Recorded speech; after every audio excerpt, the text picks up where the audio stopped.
write her love poems anymore. And unfortunately, she's right. But it's not for lack of trying, it's the limitations of language. Like handing a photograph to the blind, running your fingertips over the exposure and then trying to describe the sight of an orange moon over the Miami skyline, or humming for the deaf a symphony written on butterflies' wings. See, I find it's more difficult to paint you a portrait in ink than to grab a handful of water, but love, know this, I would stand between you and the ocean, letting the waves come crashing down on my back, beating my body away from the shores of life itself, and allow the tides to rise and wash away you, my one perfect grain of sand. You were not easy to find, but I found it effortless to recognize, so I do not understand the fishermen who cast wide nets, trying to catch as much as they can, yet still come home to complain about the one that got away. They say there's always more fish in the sea. I guess. You are not a fish.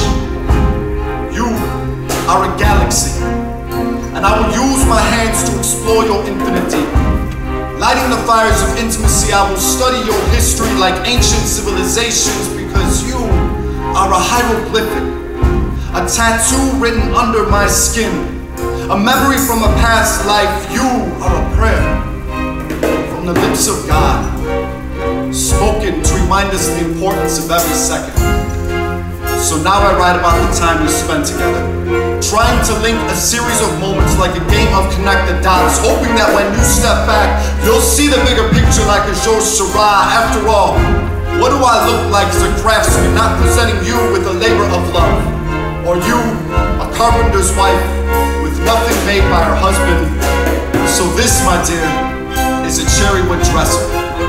Mahogany brown closet doors that when opened expose my heart. This is a soliloquy, written in silence, performed with humility during our next argument. Because what's the point of writing poetry if I only use words to curse you at the first sign of conflict? You deserve better, so I will be better.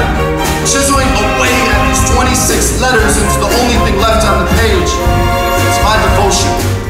And when I am done, I will recite this poem with my lips pressed against your collarbone, your breath tickling my neck as we lay in bed together. This is a promise, finding our souls in our next life. I will find you again, a raindrop in the ocean, a grain of sand in the desert. Our names were written in the fire long before language danced on the tongues of human existence. And I will fight the wind himself to preserve the ashes.